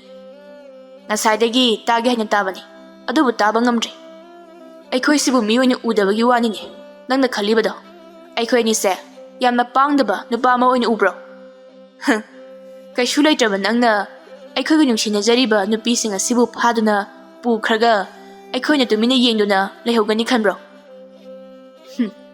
ꯑꯩꯈꯣꯏꯗꯤ ꯅꯪꯁꯦ ꯉꯁꯥꯏꯗꯒꯤ ꯂꯩꯀꯥꯏꯒꯤ ꯃꯕꯨꯡꯁꯤꯡꯅꯤ ꯍꯥꯏꯅ ꯈꯟꯗꯨꯅ ꯇꯨꯃꯤꯟꯅ ꯂꯩꯔꯝꯕꯅꯤ ꯑꯗꯨꯕꯨ ꯃꯤꯁꯛ ꯈꯪꯅꯔꯛꯇ꯭ꯔꯕꯗꯤ ꯌꯦꯡꯅꯕ ꯇꯥꯔꯦꯗꯅ ꯅꯠꯇꯦ ꯅꯈꯣꯏ ꯑꯅꯤꯒꯤꯗꯨꯕꯨ ꯅꯨꯄꯤ ꯃꯥꯡꯗ ꯑꯀꯟ ꯑꯊꯧ ꯁꯥꯔꯤꯕ ꯍꯥꯏꯕꯗꯨꯔꯣ ꯅꯈꯣꯏ ꯑꯅꯤꯗꯤ ꯃꯥꯏꯕ ꯑꯣꯏꯗꯨꯅ ꯑꯗꯨꯝ ꯂꯩꯒꯦꯗꯤ ꯍꯥꯏꯗ꯭ꯔꯗꯨꯅ ꯀꯔꯤꯒꯤ ꯃꯤꯒꯤ ꯈꯨꯟꯗ ꯂꯥꯛꯂꯒ ꯅꯨꯄꯤ ꯃꯁꯛ ꯐꯖꯕꯒ ꯍꯦꯛꯇ ꯀꯣꯏꯅꯁꯦ ꯍꯥꯏꯅ ꯍꯧꯖꯤꯜꯂꯤꯕꯅꯣ ꯅꯠꯇꯦ ꯃꯗꯨꯕꯨ ꯍꯦꯛꯇ ꯌꯥꯕ꯭ꯔꯥ ꯍꯥꯏꯕꯅꯤꯗ ꯑꯗꯨꯅ ꯅꯈꯣꯏ ꯑꯅꯤ ꯅꯊ꯭ꯋꯥꯏ ꯍꯤꯡꯅꯤꯡꯂꯕꯗꯤ ꯃꯐꯝ ꯑꯁꯦ ꯊꯥꯗꯣꯛꯇꯨꯅ ꯌꯥꯝꯅ ꯊꯨꯅ ꯆꯠꯍꯧꯔꯣ ꯈꯥꯕꯒꯤ ꯋꯥꯗꯨ ꯇꯥꯕꯗ ꯇꯣꯝꯄꯣꯛ ꯑꯃꯗꯤ ꯉꯥꯟꯕꯗꯤ ꯌꯥꯝꯅ ꯁꯥꯎꯕꯅ ꯃꯩ ꯍꯧꯔꯝꯃꯤ ꯃꯁꯤꯗꯒꯤ ꯃꯈꯣꯏ ꯑꯅꯤꯒ ꯈꯥꯕꯒ ꯄꯨꯔꯛꯂꯤꯕ ꯅꯨꯄꯥꯁꯤꯡ ꯑꯗꯨꯒ ꯌꯥꯝꯅ ꯁꯥꯊꯤꯅ ꯄꯨꯅꯔꯛꯂꯝꯃꯤ ꯑꯁꯤꯒꯨꯝꯕ ꯃꯇꯧꯁꯤꯡ ꯑꯁꯤ ꯎꯕꯗ ꯂꯤꯟꯊꯣꯏ ꯑꯃꯗꯤ ꯂꯥꯏꯖꯗꯤ ꯃꯁꯥꯗꯨ ꯄꯥꯈꯠꯄꯅ ꯂꯣꯏꯔꯝꯃꯤ ꯃꯈꯣꯏ ꯑꯅꯤꯅ ꯂꯩꯀꯥꯏꯒꯤ ꯃꯤ ꯇꯥꯛꯇꯨꯅ ꯈꯟꯅ ꯆꯩꯅꯔꯤꯕꯁꯤꯡ ꯑꯗꯨꯕꯨ ꯈꯥꯝꯗꯣꯛꯍꯜꯂꯝꯃꯤ ꯑꯗꯨꯕꯨ ꯂꯩꯀꯥꯏꯒꯤ ꯃꯤꯌꯥꯝ ꯑꯗꯨꯅ ꯈꯥꯝꯗꯣꯛꯅ ꯇꯣꯝꯄꯣꯛ ꯑꯃꯗꯤ ꯉꯥꯟꯕꯅ ꯈꯥꯕꯒꯤ ꯃꯤꯑꯣꯏꯁꯤꯡ ꯑꯗꯨꯕꯨꯗꯤ ꯌꯥꯝꯅ ꯇꯝꯊꯤꯅ ꯐꯨꯗꯈꯤꯔꯝꯃꯤ ꯇꯧꯔꯤꯕ ꯃꯇꯧ ꯑꯁꯤꯗ ꯂꯩꯀꯥꯏ ꯃꯤꯌꯥꯝꯅꯁꯨ ꯁꯥꯎꯗꯨꯅ ꯈꯥꯕꯗ ꯑꯣꯟꯁꯤꯟꯗꯨꯅ ꯆꯩꯔꯝꯃꯤ ꯃꯇꯧ ꯑꯗꯨꯗ ꯈꯥꯕꯗꯨ ꯃꯤꯌꯥꯝ ꯃꯥꯡꯗ ꯏꯀꯥꯏꯕ ꯅꯪꯗꯨꯅ ꯃꯃꯥꯏ ꯑꯗꯨ ꯅꯣꯟꯊꯗꯨꯅ ꯇꯨꯃꯤꯟꯅ ꯆꯠꯈꯤꯔꯝꯃꯤ ꯑꯁꯨꯝꯅ ꯃꯈꯣꯏ ꯑꯅꯤꯅ ꯈꯨꯟ ꯑꯗꯨꯗ ꯂꯩꯕ ꯃꯤ ꯀꯌꯥꯒꯤ ꯑꯋꯥꯕ ꯀꯣꯛꯍꯟꯕ ꯉꯝꯕ ꯑꯗꯨꯅ ꯃꯤꯌꯥꯝꯅꯁꯨ ꯃꯈꯣꯏ ꯑꯅꯤꯕꯨ ꯅꯨꯡꯁꯤꯕꯗꯒꯤ ꯃꯈꯣꯏꯒꯤ ꯃꯤꯆꯪꯗ ꯂꯦꯞꯂꯤꯕꯅꯤ ꯑꯗꯨꯒ ꯍꯟꯗꯛ ꯊꯣꯛꯂꯤꯕ ꯊꯧꯗꯣꯛ ꯑꯁꯤꯒꯤ ꯃꯇꯥꯡꯗꯁꯨ ꯋꯥꯐꯝ ꯑꯁꯤ ꯂꯝ ꯑꯗꯨꯒꯤ ꯅꯤꯡꯊꯧ ꯈꯥꯒꯦꯝꯕꯒꯤ ꯅꯥꯀꯣꯡꯗ ꯌꯧꯔꯝꯃꯤ ꯃꯔꯝ ꯑꯁꯤꯗꯒꯤ ꯂꯤꯟꯊꯣꯏ ꯑꯃꯗꯤ ꯂꯥꯏꯖꯕꯨ ꯈꯥꯒꯦꯝꯕꯅ ꯀꯣꯅꯨꯡꯗ ꯀꯧꯗꯨꯅ ꯋꯥꯔꯤ ꯁꯥꯟꯅꯔꯝꯃꯤ ꯑꯍꯥꯟꯕꯗꯗꯤ ꯂꯥꯏꯖ ꯑꯃꯗꯤ ꯂꯤꯟꯊꯣꯏꯗꯤ ꯃꯈꯣꯏ ꯑꯅꯤꯕꯨ ꯀꯧꯔꯤꯕꯁꯤ ꯂꯩꯀꯥꯏꯗ ꯈꯠꯅ ꯆꯩꯅꯕ ꯊꯣꯛꯍꯜꯂꯤ ꯍꯥꯏꯕꯒꯤ ꯃꯈꯣꯏ ꯑꯅꯤꯕꯨ ꯗꯟꯗꯤ ꯄꯤꯒꯗꯧꯔꯤꯕꯣꯏ ꯈꯜꯂꯝꯃꯤ ꯑꯗꯨꯕꯨ ꯃꯗꯨꯒꯤ ꯑꯣꯟꯅ ꯇꯩꯅꯕꯗ ꯈꯥꯒꯦꯝꯕꯅ ꯃꯈꯣꯏ ꯑꯅꯤꯗ ꯌꯥꯝꯅ ꯅꯣꯂꯨꯛꯅ ꯃꯆꯥ ꯑꯃꯠꯇ ꯐꯪꯍꯟꯕꯤꯌꯨ ꯍꯥꯏꯅ ꯍꯥꯏꯔꯛꯂꯝꯃꯤ ꯃꯁꯤꯗꯒꯤ ꯂꯥꯏꯖ ꯑꯃꯗꯤ ꯂꯤꯟꯊꯣꯏꯅꯁꯨ ꯍꯔꯥꯎꯅ ꯋꯥꯐꯝ ꯑꯗꯨꯕꯨ ꯌꯥꯗꯨꯅ ꯍꯧꯖꯤꯛꯇꯤ ꯇꯣꯝꯄꯣꯛ ꯑꯃꯗꯤ ꯉꯥꯟꯕꯕꯨꯁꯨ ꯀꯣꯅꯨꯡꯗ ꯍꯜꯍꯜꯂꯝꯃꯤ ꯑꯗꯨꯒ ꯈꯥꯒꯦꯝꯕꯒꯤ ꯑꯄꯥꯝꯕꯗꯨ ꯅꯨꯄꯥ ꯑꯅꯤ ꯑꯗꯨꯗ ꯑꯣꯏꯅ ꯍꯥꯏꯍꯜꯂꯝꯃꯤ ꯍꯥꯏꯔꯤꯕ ꯋꯥꯐꯝ ꯑꯁꯤ ꯃꯈꯣꯏ ꯑꯅꯤꯅꯁꯨ ꯌꯥꯔꯗꯨꯅ ꯅꯤꯡꯊꯧ ꯈꯥꯒꯦꯝꯕꯒꯤ ꯃꯆꯥ ꯑꯃ ꯐꯪꯅꯅꯕ ꯌꯥꯝꯅ ꯀꯟꯅ ꯍꯣꯠꯅꯔꯝꯃꯤ ꯑꯗꯨꯕꯨ ꯂꯥꯏꯕꯛ ꯊꯤꯕ ꯍꯥꯏꯒꯗ꯭ꯔꯥ ꯍꯟꯗꯛꯇꯤ ꯃꯈꯣꯏ ꯑꯅꯤꯅ ꯀꯟꯅ ꯍꯣꯠꯅꯗꯨꯅꯁꯨ ꯈꯥꯒꯦꯝꯕꯒꯤ ꯂꯥꯏꯕꯛꯇ ꯇꯝꯂꯝꯗꯕꯅ ꯃꯍꯥꯛꯀꯤ ꯃꯆꯥꯗꯤ ꯑꯗꯨꯃꯛ ꯐꯪꯕ ꯉꯝꯂꯝꯗꯦ ꯃꯇꯧ ꯑꯗꯨꯗ ꯈꯥꯒꯦꯝꯕꯅ ꯌꯥꯝꯅ ꯃꯊ꯭ꯋꯥꯏ ꯋꯥꯅ ꯍꯥꯏꯔꯛꯂꯝꯃꯤ ꯑꯣꯖꯥ ꯃꯥꯏꯕ ꯑꯩꯒꯤ ꯂꯥꯏꯕꯛ ꯑꯁꯤꯗ ꯃꯄꯨ ꯃꯍꯥꯛꯀꯤ ꯏꯆꯥ ꯑꯃꯠꯇꯕꯨ ꯐꯪꯖꯧ ꯇꯝꯕꯤꯔꯝꯗ꯭ꯔꯕꯗ ꯑꯩꯒꯤ ꯀꯔꯤ ꯎꯄꯥꯏ ꯂꯩꯔꯨꯅꯤ ꯐꯔꯦ ꯍꯧꯖꯤꯛꯇꯤ ꯑꯩꯒꯤ ꯑꯁꯥ ꯄꯨꯝꯕꯁꯨ ꯀꯥꯏꯈ꯭ꯔꯦ ꯑꯣꯖꯥ ꯃꯥꯏꯕ ꯑꯅꯤꯅ ꯋꯥꯅ ꯍꯣꯠꯅꯖꯕꯗꯨꯕꯨꯗꯤ ꯑꯩꯅ ꯁꯦꯡꯅ ꯏꯀꯥꯏ ꯈꯨꯝꯅꯕ ꯑꯃꯗꯤ ꯊꯥꯒꯠꯄ ꯐꯣꯡꯗꯣꯛꯆꯔꯤ ꯑꯁꯨꯝꯅ ꯋꯥꯔꯤ ꯈꯔ ꯁꯥꯟꯅꯔꯕꯒꯤ ꯇꯨꯡꯗ ꯃꯈꯣꯏ ꯃꯔꯤꯃꯛꯄꯨ ꯑꯃꯨꯛ ꯀꯣꯅꯨꯡ ꯑꯗꯨꯗꯒꯤ ꯊꯥꯗꯣꯛꯂꯝꯃꯤ ꯃꯁꯤꯗꯒꯤ ꯇꯣꯝꯄꯣꯛ ꯂꯤꯟꯊꯣꯏ ꯑꯃꯗꯤ ꯉꯥꯟꯕ ꯂꯥꯏꯖ ꯃꯈꯣꯏ ꯃꯔꯤ ꯈꯨꯟ ꯑꯗꯨꯗ ꯌꯥꯝꯅ ꯍꯔꯥꯎꯅ ꯈꯨꯟ ꯑꯗꯨꯒꯤ ミꯌꯥꯝꯒ ꯄꯨꯟꯅ ꯌꯥꯝꯅ ꯆꯥꯎꯅ ꯂꯨꯍꯣꯡꯂꯝꯃꯤ ꯑꯗꯨꯒ ꯈꯨꯜ ꯑꯗꯨꯒꯤ ꯃꯤꯅꯁꯨ ꯇꯣꯝꯄꯣꯛ ꯑꯃꯗꯤ ꯉꯥꯟꯕꯕꯨ ꯃꯈꯣꯏꯒꯤ ꯈꯨꯟ ꯊꯥꯗꯣꯛꯇꯨꯅ ꯆꯠꯈꯤꯕꯗꯨ ꯄꯥꯝꯂꯝꯗꯦ ꯑꯗꯨꯅ ꯈꯨꯟ ꯃꯤꯌꯥꯝ ꯑꯗꯨꯅ ꯃꯈꯣꯏ ꯑꯅꯤꯒꯤ ꯌꯨꯝ ꯑꯃꯃꯝꯁꯨ ꯄꯤꯗꯨꯅ ꯃꯐꯝ ꯑꯗꯨꯗ ꯂꯩꯍꯜꯂꯝꯃꯤ ꯃꯇꯝ ꯈꯔꯗꯤ ꯃꯈꯣꯏ ꯌꯨꯝ ꯑꯗꯨꯗ ꯃꯈꯣꯏ ꯌꯥꯝꯅ ꯅꯨꯡꯉꯥꯏꯅ ꯂꯩꯔꯝꯃꯤ ꯇꯣꯝꯄꯣꯛ ꯑꯃꯗꯤ ꯉꯥꯟꯕꯁꯨ ꯈꯨꯟ ꯑꯗꯨꯒꯤ ꯃꯤꯌꯥꯝꯒ ꯄꯨꯟꯗꯨꯅ ꯊꯕꯛꯁꯨ ꯅꯣꯝꯂꯒ ꯌꯥꯝꯅ ꯅꯨꯡꯉꯥꯏꯅ ꯃꯈꯣꯏꯒꯤ ꯅꯨꯄꯤꯁꯤꯡ ꯑꯗꯨꯒ ꯂꯩꯃꯤꯟꯅꯔꯝꯃꯤ ꯂꯤꯟ ꯅꯨꯄꯥ ꯑꯅꯤꯗꯨ ꯃꯁꯥꯃꯛ ꯂꯤꯟꯅꯤ ꯍꯥꯏꯕ ꯇꯁꯦꯡꯅ ꯀꯥꯎꯊꯣꯛꯈꯤꯔꯝꯃꯤ ꯃꯤꯑꯣꯏꯕꯒꯤ ꯅꯨꯡꯉꯥꯏꯔꯕ ꯄꯨꯟꯁꯤ ꯃꯍꯤꯡ ꯑꯗꯨꯗ ꯃꯈꯣꯏꯁꯨ ꯇꯥꯎꯗꯨꯅ ꯑꯗꯨꯃꯛ ꯂꯩꯔꯝꯃꯤ ꯂꯤꯟꯊꯣꯏ ꯑꯃꯗꯤ ꯂꯥꯏꯖ ꯃꯇꯝ ꯈꯔꯒꯤ ꯃꯇꯨꯡꯗꯗꯤ ꯃꯤꯔꯣꯜꯂꯛꯂꯝꯃꯤ ꯃꯁꯤꯒꯤ ꯄꯥꯎꯁꯤ ꯇꯥꯕꯗ ꯇꯣꯝꯄꯣꯛ ꯑꯃꯗꯤ ꯉꯥꯟꯕꯗꯤ ꯌꯥꯝꯅ ꯍꯔꯥꯎꯖꯔꯝꯃꯤ ꯑꯗꯨꯒ ꯃꯈꯣꯏ ꯑꯅꯤꯅ ꯃꯃꯥꯡꯗ ꯃꯈꯣꯏꯒꯤ ꯂꯤꯟ ꯅꯤꯡꯊꯧꯅ ꯍꯥꯏꯔꯛꯈꯤꯕ ꯋꯥꯐꯝ ꯃꯈꯣꯏꯅ ꯄꯣꯛꯂꯛꯀꯗꯧꯔꯤꯕ ꯃꯆꯥ ꯑꯗꯨ ꯂꯤꯟꯒꯤ ꯁꯥꯒꯩꯗ ꯇꯤꯜꯍꯟꯒꯗꯕꯅꯤ ꯍꯥꯏꯕꯗꯨ ꯈꯪꯅꯤꯡ ꯅꯤꯡꯁꯤꯡꯂꯛꯂꯝꯃꯤ ꯃꯈꯣꯏ ꯃꯁꯥ ꯑꯁꯤ ꯂꯤꯟꯅꯤ ꯍꯥꯏꯕꯗꯨ ꯅꯤꯡꯁꯤꯡꯂꯛꯄꯗ ꯃꯈꯣꯏꯒꯤ ꯋꯥꯈꯜ ꯑꯗꯨ ꯀꯌꯥ ꯅꯨꯡꯉꯥꯏꯖꯔꯝꯗꯦ ꯑꯗꯨꯒ ꯃꯈꯣꯏ ꯑꯅꯤꯅ ꯇꯥꯏꯕꯪ ꯃꯤꯑꯣꯏꯕ ꯑꯣꯟꯗꯨꯅ ꯂꯩꯒꯗꯕꯒꯤ ꯃꯇꯝꯁꯨ ꯈꯖꯤꯛꯇ ꯉꯥꯏꯁꯤꯜꯂꯛꯂꯝꯃꯤ ꯑꯗꯨꯕꯨ ꯃꯈꯣꯏ ꯑꯅꯤꯗꯤ ꯃꯈꯣꯏꯒꯤ ꯅꯨꯡꯁꯤꯔꯕꯤ ꯅꯨꯄꯤꯁꯤꯡꯕꯨ ꯊꯥꯗꯣꯛꯇꯨꯅ ꯆꯠꯄꯗꯨ ꯄꯥꯝꯂꯝꯗꯦ ꯑꯗꯨꯃꯛ ꯑꯣꯏꯗꯨꯅꯁꯨ ꯃꯈꯣꯏꯒꯤ ꯅꯨꯄꯤ ꯑꯗꯨꯕꯨ ꯊꯥꯗꯣꯛꯇꯨꯅ ꯆꯠꯄ ꯉꯝꯗ꯭ꯔꯕꯁꯨ ꯃꯈꯣꯏ ꯑꯅꯤꯗꯤ ꯀꯔꯤꯕꯨ ꯇꯧꯕ ꯉꯝꯂꯣꯏꯗꯦ ꯑꯗꯨꯅ ꯃꯈꯣꯏ ꯑꯅꯤ ꯋꯥꯈꯜ ꯌꯥꯝꯅ ꯋꯥꯖꯔꯝꯃꯤ ꯅꯣꯡꯃ ꯇꯣꯝꯄꯣꯛꯅ ꯌꯨꯝꯒꯤ ꯃꯆꯤ ꯑꯃꯗ ꯋꯥꯈꯜ ꯅꯨꯡꯉꯥꯏꯇꯅ ꯐꯝꯂꯒ ꯂꯩꯕꯗꯨ ꯂꯤꯟꯊꯣꯏꯅ ꯎꯔꯗꯨꯅ ꯃꯍꯥꯛꯅ ꯆꯪꯁꯤꯜꯂꯛꯂꯒ ꯇꯞꯅ ꯍꯪꯂꯛꯂꯝꯃꯤ ꯃꯈꯣꯏ ꯄꯥꯕꯣ ꯀꯩꯗꯧꯔꯒꯦ ꯍꯟꯗꯛ ꯃꯔꯛ ꯑꯁꯦ ꯋꯥꯈꯜ ꯏꯅꯨꯡ ꯅꯨꯡꯉꯥꯏꯇꯕꯗꯧꯅ ꯇꯧꯔꯤꯕꯗꯨꯕꯣ ꯅꯪꯅ ꯅꯨꯡꯉꯥꯏꯇ꯭ꯔꯤꯕꯗꯣ ꯑꯩꯉꯣꯟꯗꯁꯨ ꯑꯃꯨꯛꯇꯗꯤ ꯍꯥꯏꯕꯤꯌꯨꯗꯅ ꯑꯩꯁꯨ ꯀꯔꯤ ꯍꯥꯏꯒꯗꯕꯅꯣ ꯈꯪꯗ꯭ꯔꯦ ꯇꯧꯔꯤꯁꯦ ꯑꯩꯁꯨ ꯋꯥꯈꯜ ꯑꯁꯦ ꯈꯟꯐꯝ ꯈꯪꯗ꯭ꯔꯦ ꯑꯩ ꯅꯪꯕꯨ ꯊꯥꯗꯣꯛꯇꯨꯅ ꯆꯠꯄ ꯃꯁꯦ ꯑꯩ ꯁꯨꯡꯄꯥꯝ ꯄꯥꯝꯗꯦ ꯀꯩꯅꯣ ꯍꯥꯏꯕꯤꯔꯤꯕꯗꯨꯕꯣ Makhoi pabongni karaida karigi aibu thalok tuna chatkadoribano. Aidi wakhana ama taba ngamdri. Aduga pumnamak oidunasu nang aibudi thalok tuna chatkino. Aikhoi ani asu yam nungsinana lairiba sidagi hena nungaiba ama amuk laikhidra. Aduna nang atopa mafamda chatkino. Masi haiduna Linthoi kaplammi. Mana kapadu ubada tompokna thembiduna mahak karaidasu chatloi haina hairammi. Asuma tompok amadi nganba hanagumna laikagi misinga thabak suba chatlammi. Aduga Linthoi amadi Laija makhoi anigi yumsu aduma naknabanina makhoi ani punduna wari watai sanduna leirammi. Laija mata Linthoi da hairai. Ita hanang marakse aikhoi nupase kadorabano khangdi. Machi khudingi ungduna talai. Aduga aibu thalok tuna chatningdi hainasu hekta hai. Kari dorabano khangdi. Oh, noigisu adumna tawbra. Aikhoigisuni. Nangi adugumna aibu thalok tuna chatningdi haiba wahayase. Adutani mana handak yamna toina aingonda hairibase. Adoita aikhoi anibu maiba makauduna yenghobana phagadra. Makhoi anise laitinga sumari leinaba afawa maiba amamam oiribani. Laitinga matam thanabaga leiba chala. Haina sum khanjile aidi. As khangre deita kari haigadabano. Ainasu maiba ma yengluse haini makhoi pabungda hairabasu. Kaishu tawde yani yenganu hekta hai.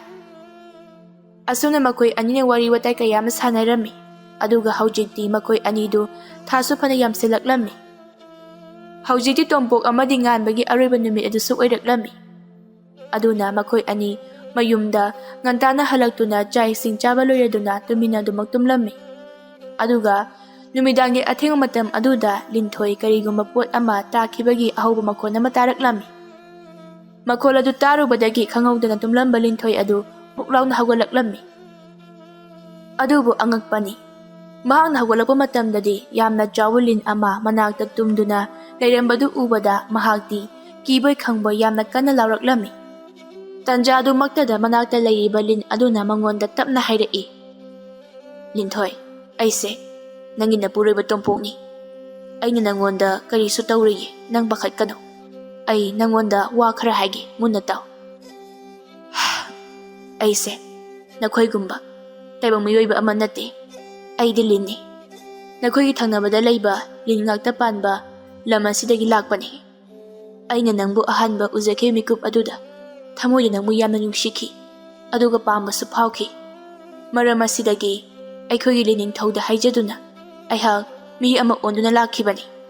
Adubu haujikti aigi mi onba yabagi matam adusu lori.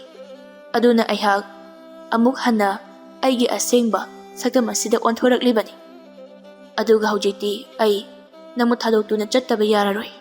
Adubu aina nangonda hairamgadabadi nangna poklakadoriba ibanigi chase hek pokpaga ai nanakta isasibu lawu lakani.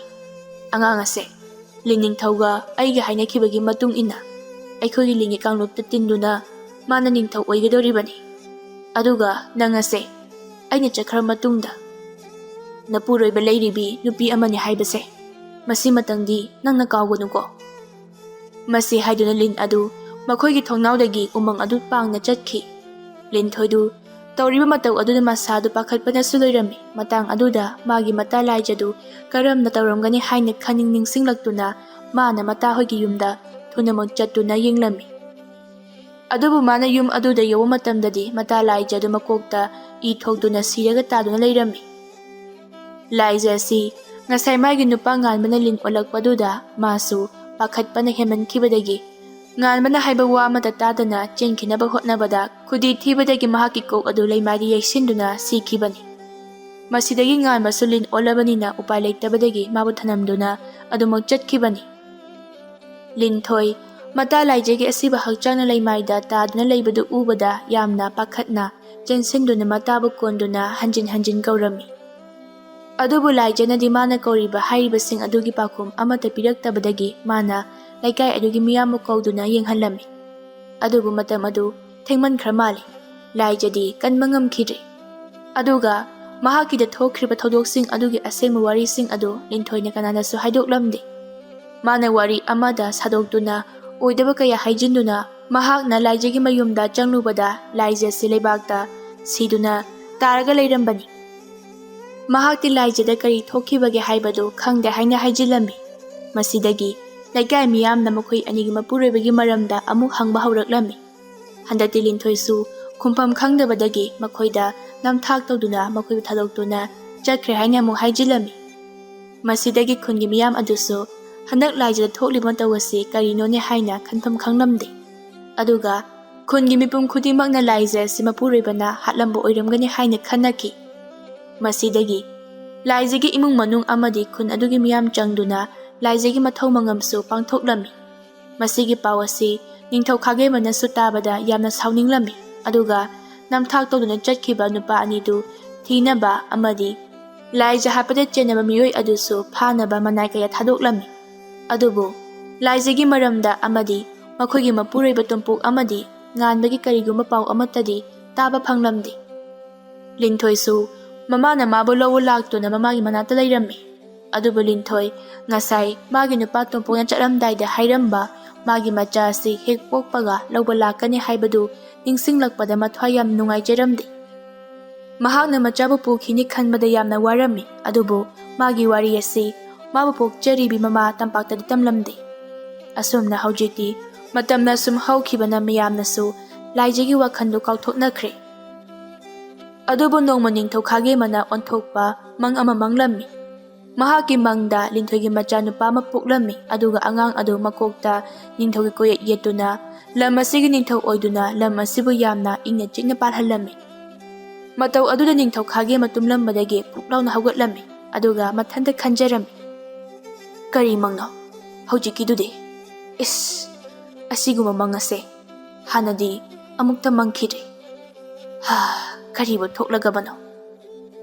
ꯑꯁꯣꯝꯅ ꯈꯔ ꯆꯤꯡꯅꯔꯞ ꯇꯧꯅ ꯈꯥꯒꯦꯝꯕ ꯑꯗꯨ ꯑꯃꯨꯛꯁꯨ ꯇꯨꯝꯊꯔꯝꯃꯤ꯫ ꯑꯗꯨꯕꯨ ꯍꯟꯗꯛꯁꯨ ꯃꯍꯥꯛꯅ ꯃꯪꯈꯤꯕ ꯃꯪ ꯑꯗꯨꯒ ꯆꯞ ꯃꯥꯟꯅꯅ ꯑꯃꯨꯛꯁꯨ ꯍꯟꯖꯤꯟꯅ ꯃꯪꯂꯝꯃꯤ꯫ ꯃꯁꯤꯗꯒꯤ ꯍꯟꯗꯛꯇꯤ ꯈꯥꯒꯦꯝꯕꯗꯨ ꯃꯁꯥ ꯄꯨꯝꯕ, ꯑꯉꯛꯄ ꯑꯃꯗꯤ ꯆꯃꯝꯅꯕꯅ ꯊꯟꯈ꯭ꯔꯦ꯫ ꯑꯗꯨꯒ ꯃꯇꯣꯝꯇ ꯇꯞꯅ ꯁꯣꯟꯖꯔꯛꯏ, ꯑꯩꯒꯤ ꯃꯪ ꯑꯁꯦ ꯁꯣꯏꯗꯅ ꯑꯁꯦꯡꯕ ꯑꯣꯏꯔꯛꯀꯗꯕ ꯃꯥꯜꯂꯤ꯫ ꯍꯟꯗꯛ ꯂꯤꯟꯊꯣꯏꯅ ꯄꯣꯛꯀꯗꯧꯔꯤꯕ ꯑꯉꯥꯡ ꯑꯁꯦ ꯏꯆꯝ ꯆꯝꯕ ꯑꯉꯥꯡ ꯑꯃ ꯑꯣꯏꯔꯣꯏꯗꯧꯔꯤ꯫ ꯑꯉꯥꯡ ꯑꯗꯨꯅ ꯀꯣꯟꯅ ꯊꯪꯗ ꯂꯝ ꯑꯁꯤꯒꯤ ꯅꯤꯡꯊꯧ ꯑꯣꯏꯔꯛꯀꯗꯕꯒꯤ ꯈꯨꯗꯝꯅꯤ ꯑꯩꯉꯣꯟꯗ ꯐꯪꯂꯤꯕꯁꯦ꯫ ꯑꯗꯨꯅ ꯂꯤꯟꯊꯣꯏ ꯑꯁꯦ ꯑꯩꯒꯤ ꯀꯣꯅꯨꯡꯗ ꯄꯨꯔꯛꯇꯨꯅ ꯋꯥꯔꯤ ꯑꯃꯨꯛꯇ ꯁꯥꯟꯅꯍꯧꯗꯕ ꯌꯥꯗꯦ꯫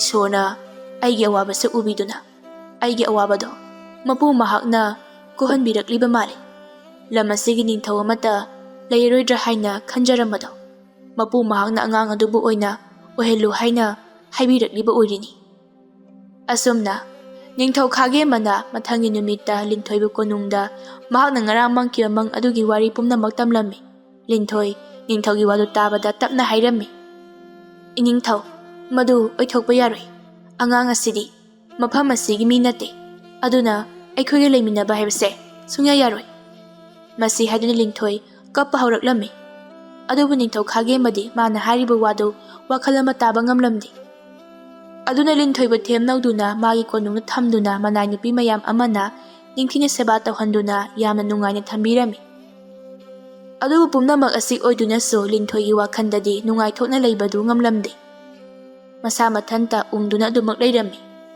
ꯃꯇꯧ ꯑꯁꯤ ꯅꯤꯡꯊꯧ ꯈꯥꯒꯦꯝꯕꯅ ꯎꯕꯗꯒꯤ ꯃꯥꯒꯤ ꯅꯨꯡꯉꯥꯏꯅꯕꯅꯤ ꯍꯥꯏꯅ ꯃꯍꯥꯔꯥꯅꯤ ꯐꯝꯊꯣꯟꯁꯨ ꯀꯥꯍꯟꯕꯤꯔꯝꯃꯤ꯫ ꯃꯍꯥꯔꯥꯅꯤ ꯐꯝꯊꯣꯟ ꯀꯥꯔꯕ ꯐꯥꯎꯕꯗ ꯂꯤꯟꯊꯣꯏ ꯃꯥꯒꯤ ꯋꯥꯈꯜꯗꯤ ꯍꯧꯖꯤꯛꯁꯨ ꯅꯨꯡꯉꯥꯏꯅ ꯂꯩꯕ ꯉꯝꯂꯝꯗꯦ꯫ ꯑꯗꯨꯅ ꯑꯗꯨꯃꯛ ꯀꯞꯇꯨꯅꯇ ꯂꯩꯔꯝꯃꯤ꯫ ꯃꯥꯒꯤ ꯑꯁꯤꯒꯨꯝꯕ ꯃꯇꯧ ꯑꯁꯤꯗ ꯅꯤꯡꯊꯧ ꯈꯥꯒꯦꯝꯕꯒꯤ ꯃꯁꯥꯗ ꯌꯥꯝꯅ ꯆꯤꯡꯅꯕꯁꯨ ꯐꯥꯎꯖꯔꯝꯃꯤ꯫ ꯑꯗꯨꯒ ꯈꯟꯖꯥꯅꯔꯝꯃꯤ,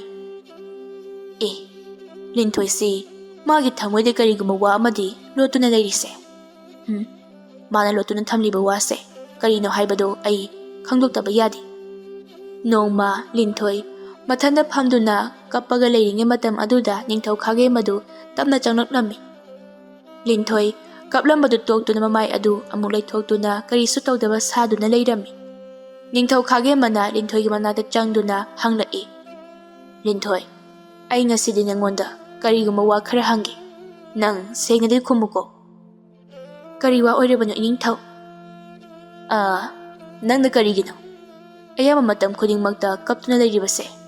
ꯃꯗꯣ ꯑꯩꯅ ꯈꯪꯉꯤ꯫ ꯅꯪꯅ ꯑꯩꯉꯣꯟꯗ ꯀꯔꯤꯒꯨꯝꯕ ꯋꯥ ꯑꯃꯗꯤ ꯂꯣꯠꯇꯨꯅ ꯊꯝꯂꯤ ꯍꯥꯏꯕ꯫ ꯑꯗꯨꯕꯨ ꯅꯪꯅ ꯂꯣꯠꯂꯤꯕ ꯋꯥꯐꯝ ꯑꯗꯣ ꯀꯔꯤꯅꯣ ꯍꯥꯏꯕꯗꯨ ꯑꯩꯉꯣꯟꯗ ꯃꯌꯦꯛ ꯁꯦꯡꯅ ꯍꯥꯏꯌꯨ꯫ Iningthau, ainabu iningthauda kari waba lotkadoribano? Ai iningthauda karisu lotkhiba leijade. Linthoi, ai khangini. Nangi maithongna tariba awabagi mami. Nang aingonda chingnaganu. Awaba haibasidi mingonda lithoklaga awabada kokpani. Aduna nangi awabado aingonda hayuni Linthoi. Linthoi du ningthaugi wadu tabada kaptuna magi mapureibani chatlamdaida hairamba duga mapureibadu lin onkhibagi wari pumnamak lirammi. Madugi waridu tabada ningthau khagemba yamna sauninglami aduga Linthoida hairammi. Angang asibu makoini lobagi matik nate. Angang ase lam asigi ningthau oirakadoribani. Aduna nang karisu waganu. Angang asibu kanamtana puba yaroi. Aina haujimal aigi haisinglaba inai kayana nangmu yamna chaksinna sanahanduna thamgani. Aduga aigi lam asida matik charaba khuchu khurai kayama makhoigi lanthengnaba sem sanaba khangalurage. Nangne masigidama karisu warunu. Ainane loinama phanaba singi. Ningthaugi wadu tabda Linthoi awaba khardi kokcherami. Aduga mahakna khagembabusu yamna chena thajarami. Numit asidagi ningthauna makhoigi lam aduda leiba sada landa heisinglaba manai kaya thadoktuna konung amadi mafam khudingmakta ningthina ngak senduna leihallami. Ningthau khagemana hauji linsing aduga lanthengnaba sema saba loikhri. Noma noma sum haujinkibana haujikti Linthoi makumatha suraduna nupi oibigi luraba lampam adu mayoknabagi matam adu yoraklami. Numit asida ningthau khagemana manai kaya ama konung adubu pik thanna ngak selalami. Aduga mahi hairaba maiba kayabu lai khurumduna linsing adudagi ngak thoknaba hain tawhallami. Linthoi haujikti masak mato yamna phajaba nupa macha ma phangjarami. Ningthau su paudu tabada yamna haraurami. Adubu angang adudi hek pokpaga yamna chawba lin kaya amana makhoigi lam aduda changlaktuna mi kaya amabu hatpa hauраklami. Linsing adubu ningthaugi manai kaya amaga lanthengnarami. Adubu lanmising aduna linsing adubu karisu tawbadi ngamlamdi. Lin mayam aduna mafam aduda tilamba mi mayam adubu loina chaba hauраklami. Lanmising adusu upay leitraduna mathwai hingnaba chenkhirami. Ningthau khagemba mapanda miyamna launakibagi makhon adu tabada kari tawrabajano khanduna thongnau hangduna yenglakpada linjaw kayana mising yotuna chabadu urami. Matang aduda yamna chawba lin amana thongnau aduda chongsilaktuna ningthau khagemada chiklami. Aduga lin aduna Linthoi amadi angang anina leiriba kada changlaktuna Linthoida hairami. Linthoi, nang aina haiba indraba natro. Adubu aidi nangmu nungsi. Aduna aina nangmu karisu tawre. Adubu ijasidi aina puduna chakhrani. Linthoi kaptuna mapuroiba oiriba lin aduda haijarami. Aigi ijasi matari thambiramo. Aigi punsi ase icha yaudrabadi hingba ngamloye.